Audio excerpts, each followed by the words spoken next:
How's it going, everybody? My name is Infamous Isaac, and it's a terrible day to rain. What do you mean it's not raining?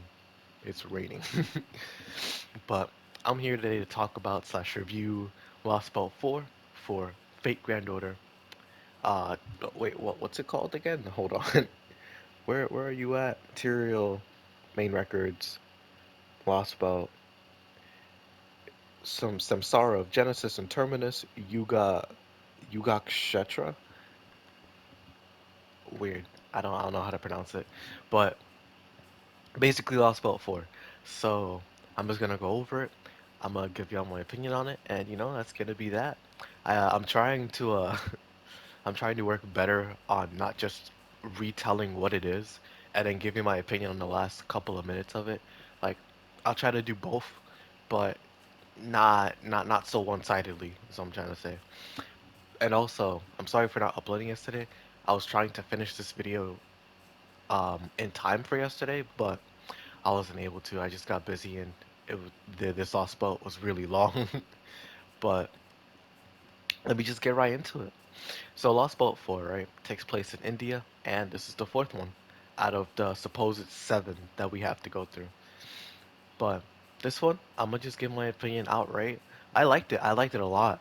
Like Buttering Love, if not, I loved it. Like I really like this one, and it has place and or well yeah, it has the backing to put it above Lost Ball 1 for me in my mental ranking right now.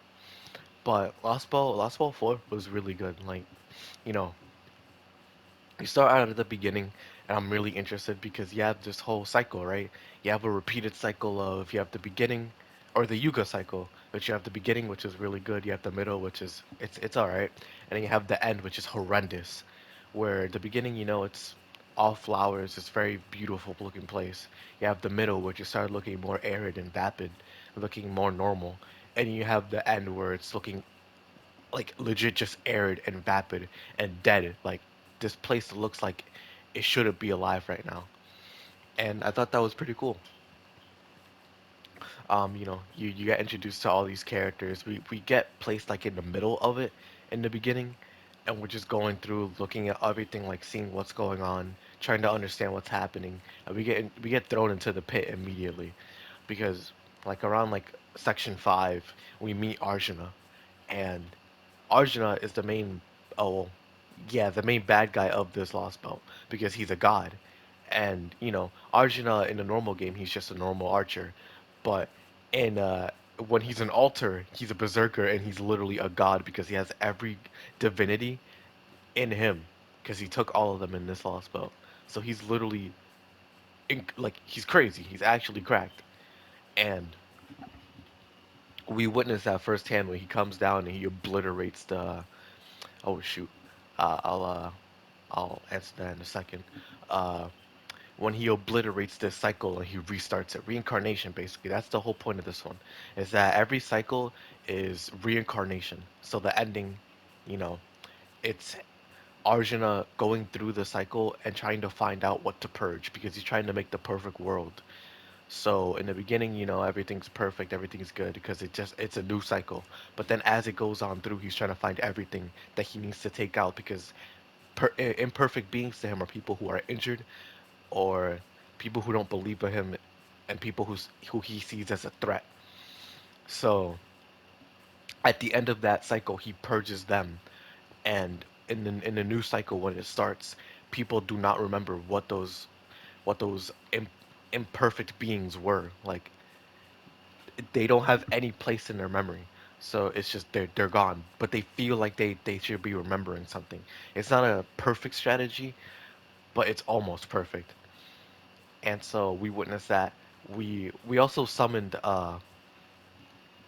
what's his face? Ram, the king of Kosala, I think. I think that's his name. We summoned Karna as well, the the beast. I really like Karna, but I really like him because of Apocrypha, at least his parts of it. Karna's super cool to me, bro. I love him. He's so fire. And then we got Ganesh as well through the Lost Belt. We found them, and when Karna or when Arjuna goes to restart the world, Arjun or Karna goes there and he's just like, bro, no. And he protects the border long enough for all of us to escape into the zero sale because we have to keep doing that. That's the only way for us to go back or to not die is to go back into the zero sale.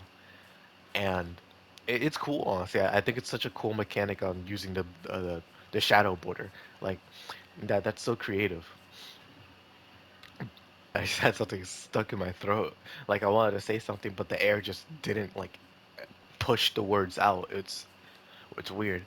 But yeah, so the the zero sailors use a lot in this, the shadow border as well, which again, like in a lot of creative and cool ways, or if not creative, just cool.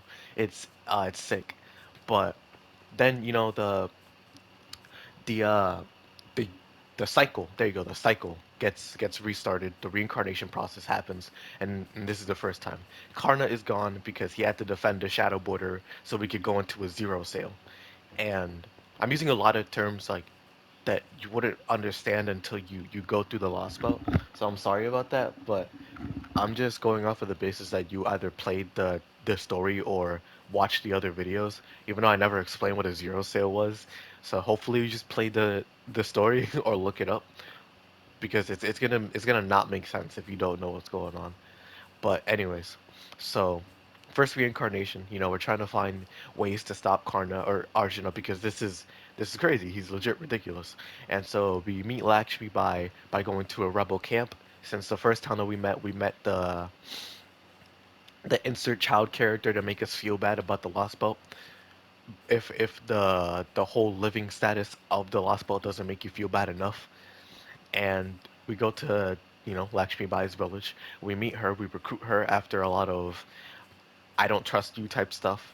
And I found this part annoying, honestly, because it's how do I say this? It halts the story because of someone's inability to tell whether we can trust them or not. And obviously, it's a reasonable reaction. Nobody would just trust somebody out of the gate. Well, most people wouldn't trust somebody out of the gate just because they say that they're trustworthy. It's a reasonable response. But in terms of the story, like we know we're trustworthy. It's just she doesn't. And it was just a little annoying for me because I just wanted to get past this section because I know that she's going to join us eventually. It's just having the foresight to tell and, all that type of thing.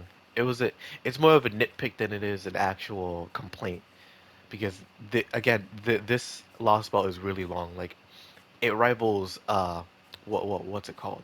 It rivals London because obviously it's the fourth singularity, fourth lost belt, both long, both really important to the story. We got a lot of stuff happening in this, so it's cool.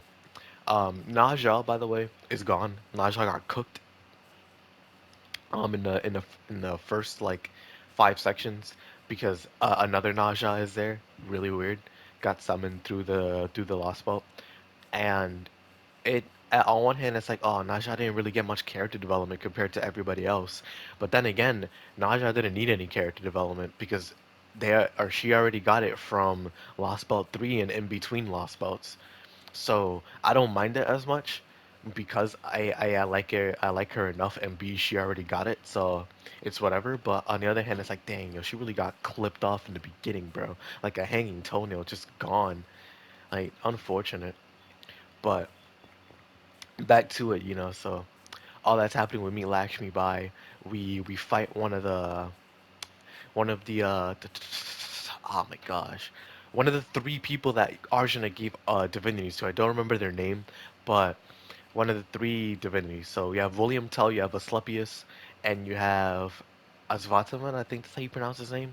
Three people. Asvataman is immortal. Asclepius just has a lot of people, and William Tell is saucy. He's legit just saucy. So we fight Asclepius, and then oh my goodness, we aren't able to kill him, and we're just going through this cycle. We're trying to figure out what we can do. We're getting more people on our side. We go over to the village that we started in, and we try to recruit more people. More and more enemies are showing up. The what is it? Kali. There you go, the Kali. and the sacred beasts are showing up, and they've just been prevalent the entire time. And one thing I forgot to mention is what's this dude's name? Uh, Pepe, one of the cryptors or the cryptor of this singularity or Lostbelt, joined us because he can't control Arjuna. Like he can't do anything about him because one of the monks for the foreign gods is he or one of the alter egos, excuse me. He's whispering sweet nothings into Arjuna's ear, basically controlling him, and that let Pepe gets swept out of the rug or swept from under the rug because he can't do anything about it. So if he stays in this lost boat any longer, he's gonna die. So he had to join up with Chaldea. It was or Chaldea. It was no other option. But long story short, they fight William Tell, and a really cool moment for him. Really cool moment for him. I like if William Tell is my second favorite out of the four like gods or whatever. Asclepius is my least favorite. I just don't like him that much. And then Asvatsaman is the second. Oh well, okay. Asvatsaman is the first. William Tell is the second. Arjuna is the third, and Asclepius is the fourth. There you go. But William Tell, really cool moment for him. Like at first, you can tell like he's indifferent about this, but we don't know why. I don't know his story about shooting an apple off of a head, off of his boy's head, but it sounds pretty cool. So I won't lie, it sounds pretty cool. But basically, it's supposed to show that he's caring, and this isn't the William Tell that is caring. He would never kill a kid, right? So we realized that Arjuna didn't get these guys like he didn't recruit them. He forced them into servitude. So William Tell he had his memories erased so he would serve them. Asclepius he had what was it? He was forced into it as well, like by jogging his memories in the same way. And as Vatsaman he didn't have his memories messed with. He just had a curse put on him. So he was always angry and all that, and he just couldn't do anything about that curse. He was sick, basically.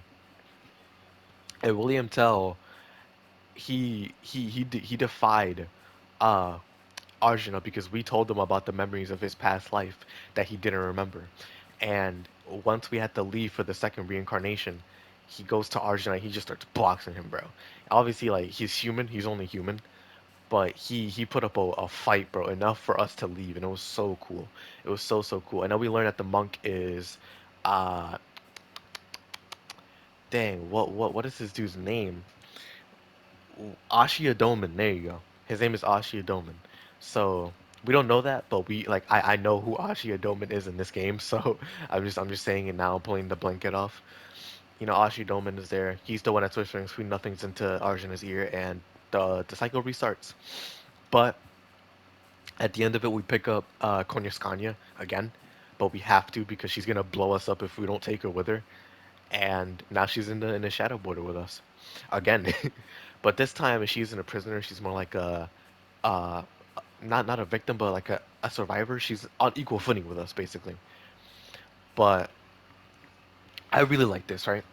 I really like the fact that they brought back Konyaskanya and how prevalent of a role she plays in these Lost Belts. Because you have her in Lost Belt 1, right? Where she's just plain out evil, extorting these people. I forgot the name of the wolf people, but extorting these people for all of their money and just ruling or making a monopoly off of them. And that was just evil. That was just evil.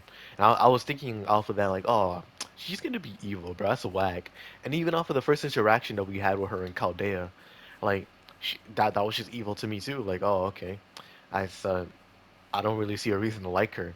But then as we progress through the story with Scandinavia and her talking to Ophelia and all that, and then Lost Belt 3 where she was a prisoner after trying to poison us, and we got to learn more about her. Even though she keeps her secrets like closely guarded, we got to learn more about her through that. And then Lost Belt 4 where she's literally with us for some of it. Like that was so cool. We get to learn more about her and it's making me like her more and more even if she's just like overtly evil and she hates humans, like she's not as evil as Ashia Doman. That's honestly just a given, because that man is the embodiment of the devil isn't in red clothing. He isn't red. He doesn't have any horns. The devil is more human than you think, and sometimes even more human than humans themselves. Like it's scary, and that's Ashia Doman right there. He's the embodiment of that. But Konya Skanya, like On the other hand, I'm starting to like her a lot more. I think off of Lost Boat 4, like the this was my favorite appearance from her. I really and genuinely liked it. But so on and so forth. We go on to the third and final reincarnation. This is where we're learning, like, all right, or well, we learned it in the second one, but this is where we apply the Arjuna is a god, right? And gods are only strong if there's people that believe in them and pray to them. If there aren't any people that do that, then of course, he won't be as strong. So, what's it called? We start trying to persuade people to come over to our side to rebel against them, to show them like, yo, this is not a way to live. Oh shoot, I'm so sorry about just backtracking over this place. I gotta go somewhere else. Um, but we start trying to persuade them on like, okay, but you guys should not start, or you guys should not believe in this. This is not a way to live. And only half of them per switch over. The other half, are still prayers. They believe in all that. And when the third one happens, the people who defected to our side are gone. They got erased, and that just reaffirms our belief. Like, yo, nah, dog, this ain't it. This ain't it, bro. Oh, and I forgot to mention, Asclepius, uh, we also fought him after we fought William Tell, so it was just a gauntlet, bro. And I'm not doing it a service of trying to explain it, but we fought the Kali, we fought William Tell, we fought Asclepius, and then we fought Arjuna as well. Or did we? I don't remember, but we fought those three, that's for certain. We fought the Kali, William Tell, and Asclepius. And it was just so fire, bro. It was so cool going through that gauntlet and just seeing how pushed back and under pressure we were. Like, oh man, it's awesome. It's awesome. Like there was a chance, but it was a slim chance. So, back to the third one.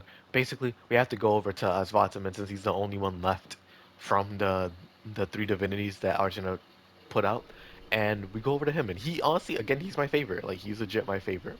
He's angry, but I know that archetype. Like he's an angry guy, but he cares genuinely. And you go over to him. We fight him. We convince him to help us by taking off his curse and putting it in Ram. And now Ram is basically rendered immobile, or not immobile, but useless for right now. He can't fight. It's too much of a burden on him. So Svatama is here now, and he's trying to figure out a way to take down Arjuna. And he was also first into service, like I said earlier, but now he hates him completely. He hated him ever since the start.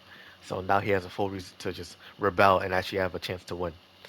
But he's like, oh, yo, time travel.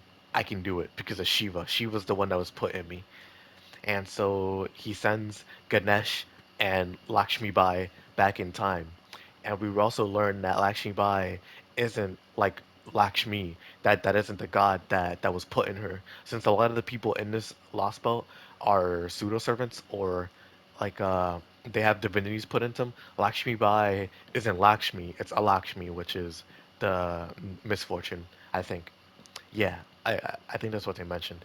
And Ganesh, having the neat be Ganesh, and then you have um, yeah, the three divinities in Arjuna. That's basically it, and alter egos and all that stuff. But those two volunteer to go back in time, which is really cool, really cool. That skyrocketed the lost belt for me up to like an 8 or a 9 already, because time travel just I love time travel. Even if it's somewhat dumb, I just love the idea of time travel. Not because like I wish I could go back in time, but just you can do so much with time travel, and it's so hard to do it at the same time. So if it's done well, it's good. It's automatically good to me. I love it so much. Time travel is one of my favorite plots uh, ever. I love it so much, honestly. I love it so much. But they get sent back in time, and now it's up to us to go over to where we're gonna meet up, the giant god boulder, and this is where we get to like the end of the Lost Belt, where we meet up with them there, and Aswataman reveals that, yo, I actually died a long time ago, bro. All using all that energy took a lot out of me, and I can't even hold my spear origin anymore. So once they show up, I'm gone. I'm dead.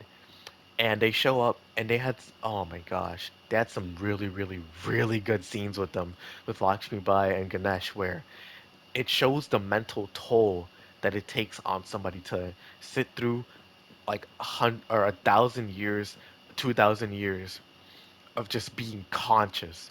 That destroys your psyche. Even if you have games or things to pass by, if you're not with somebody, that's going to destroy you mentally.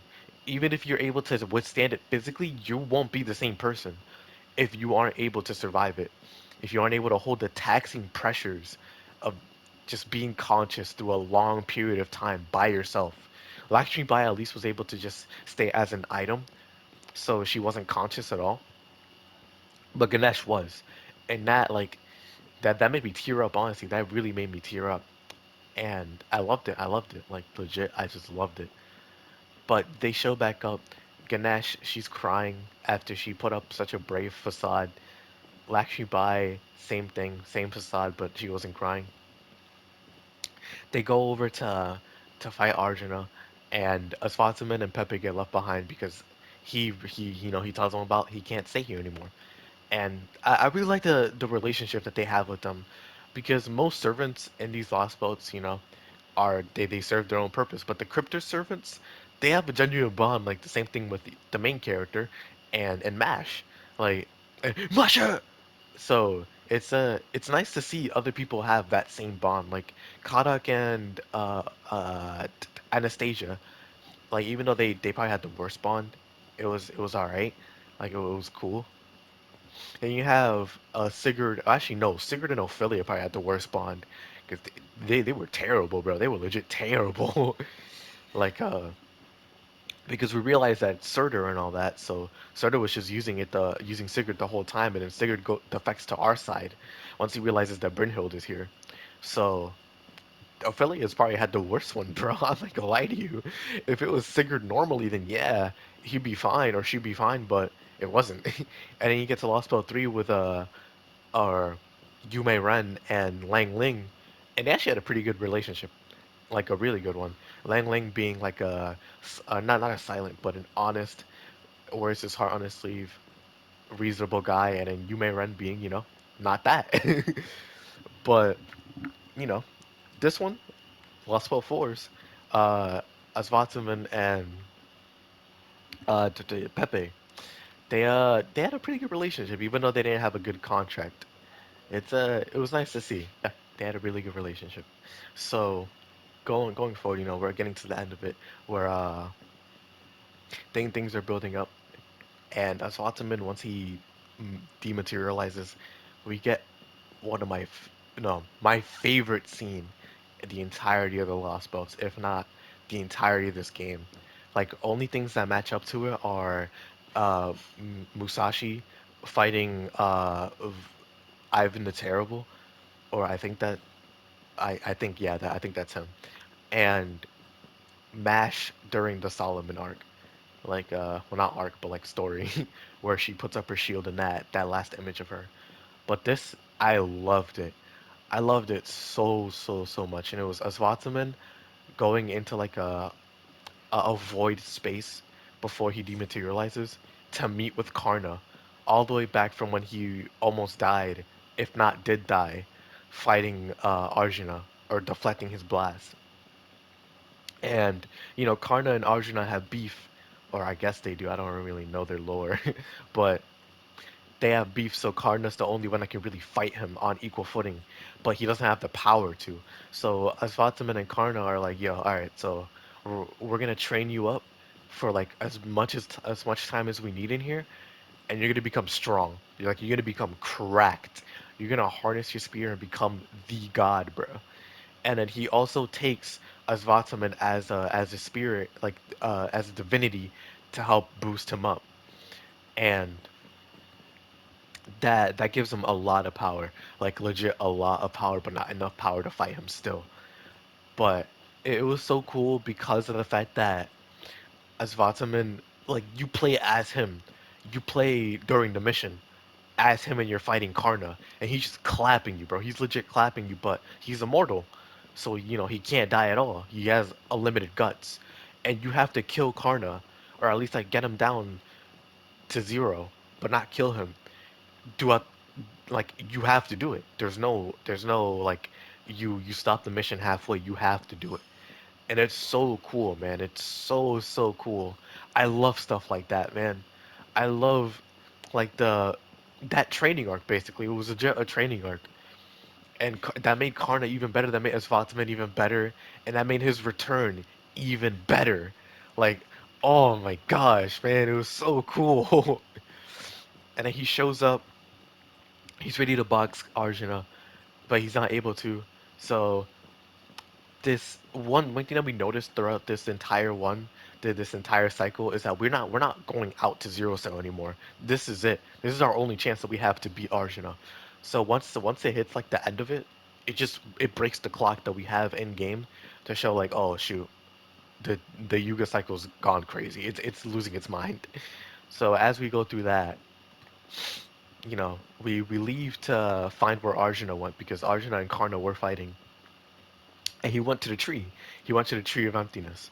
So Ram is like, "Yo, take my sword, dog. Take my sword and fight uh Ram with it because he still has to, or fight Arjuna with it because he still has the curse put on him since Arjuna's still alive. So once Arjuna dies, that curse will be removed. But he can't do anything right now. So he gave his sword to Karna, and that boosted him to God Karna. There you go.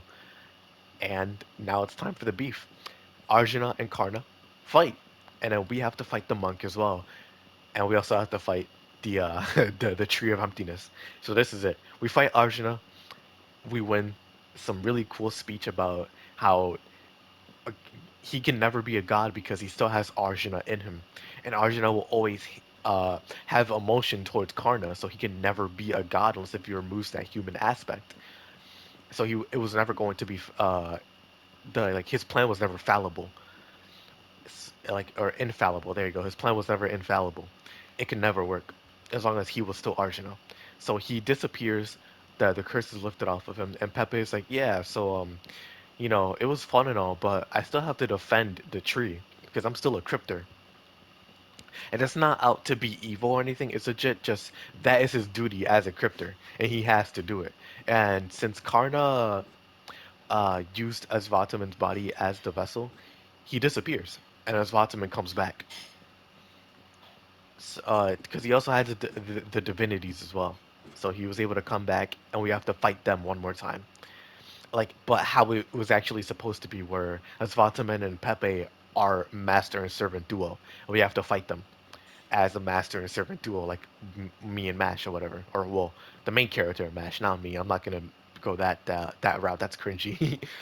But he's basically like, there are no hard feelings whatsoever. I liked you guys and I would consider you guys friends if things were different, but things aren't different. I'm a cryptor, I betrayed humanity, and I'm a public enemy number one for you guys. You guys have to fight me. And Pepe that whole time was basically just motivating us to fight him. Because none of us wanted to. None of us wanted to at all because we became friends with him. And he was so cool. But he had to be the one to motivate us to fight him because none of us would have done it. And we fight him, we fight Osvaldaman, and we fight the Tree of Emptiness. We take them all down. The world is starting to collapse, and we win.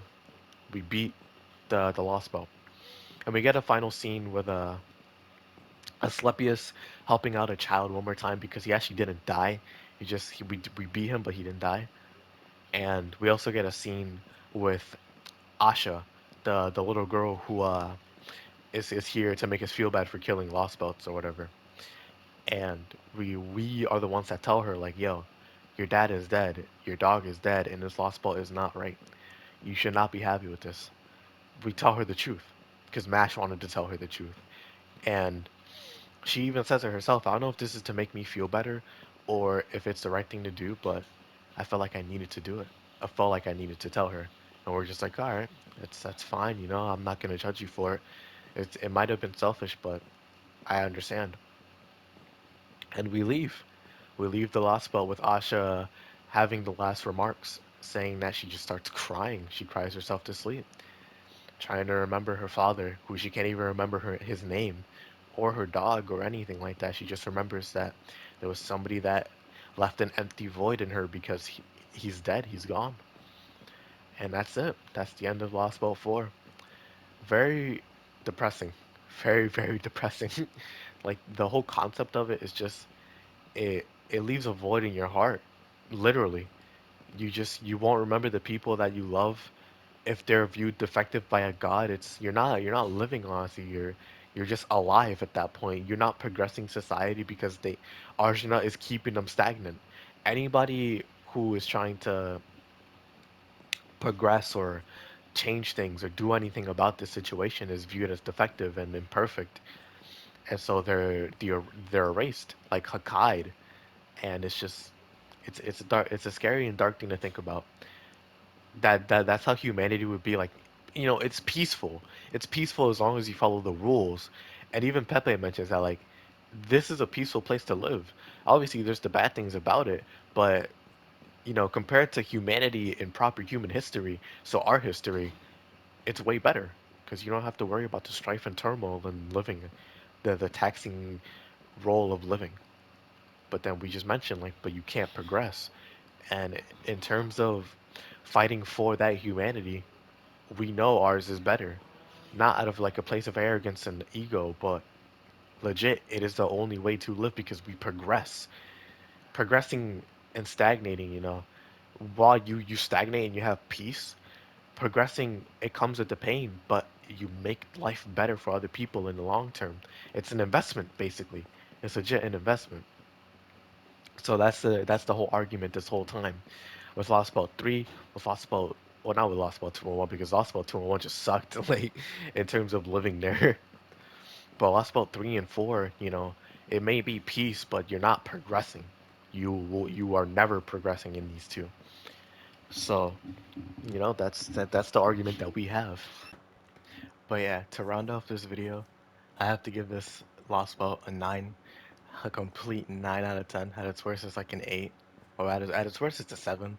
At its best, personally for me, it's still a 9. Like, yo, oh man, I enjoyed so many moments in this Lost Belt. Like, pulling up to it and just learning what's going on with it. That's always my favorite parts of the Lost Boats is just discovery because each one of them is different, right? You learn like, oh, this doesn't look too bad. You learn the messed up part of why to us it would be bad. Like I always love that moment. Then you have meeting Ganesh. I thought that was pretty cool because I only really know Ganesh from Smite, which I would for most of these gods. But then you have Karna and his defiant moment against what was his dude's name? Arjuna. You have Naja being blasted like that. That was just so shocking. You have Pepe joining us. I thought that was pretty cool. You have Lakshmi Bai joining us. I thought that was pretty cool as well. You have fighting William Tell. I really enjoyed that fight. And you have the moment where you find out that Asclepius wasn't the one who healed all the people in the village, but was using them as test subjects. I thought that was super sick. You have David showing up. Bro, come on. David was fire. He was so dope. I can't wait to see him wherever he's at. That's going to be awesome, bro. And knowing that the next cryptor isn't the one I thought was going to be the final one, I won't say who it is for people that don't know, but I'm surprised that he wasn't the final one. It's, but I'm thinking David is. I think because he's the Southern America one, I think. But, you know, all these cool moments, Arjuna and Karna fighting, Asvatman training Karna and all of them, like, oh my gosh, I can list so many. It's awesome, man. It's so good. But then you have the characters. I enjoyed all the characters. The only ones that I didn't thoroughly enjoy were Asclepius and the Shadow Naja that was basically in here. Because they characterized her, and Asclepius got more character as well, but I just didn't enjoy them that much compared to the original Naja and just the other characters in terms of Asclepius. Like I thought they were alright, but every other character I thoroughly enjoyed. Karna being my favorite. Karna definitely being my favorite. A lot of people see him as a flat like plank piece of wood in terms of character, but I still thoroughly enjoy him because he's cool, bro. Like that's like the 12-year-old me screaming like, "Yo, he's cool and he's strong. That's all that matters." But music again. I don't play with the music on, so I can't really say anything about that. And story, best one so far. Best story with the terms of its creativity, the twists. Like, man, I love the story in this one. The threat felt like a threat. Oh, here. Like, Lost Belt 3 with King Shi Huang having or being reasonable was a nice twist, but then you also have Arjuna, who was the complete opposite, who was not reasonable whatsoever, and was a complete threat. Like you felt like you could die at any moment because of Arjuna, so you had to exploit his weaknesses that you could use for your own survival, for your own benefit. So that was sick. But then, is there really anything else? There's no animation because it's a visual novel. But overall, 9 out of 10 for sure. But I'm gonna end this video for now. It's getting really long. Hope you all enjoyed. Thank you all for watching as always. This has been Infamous Isaac. If you enjoyed, please consider liking and subscribing. And if not, it's all up to you. I won't force you to do anything. But I'll oh wait, where is it? Right here. Yep. I'll check you out. You guys have a great rest of your day. Peace.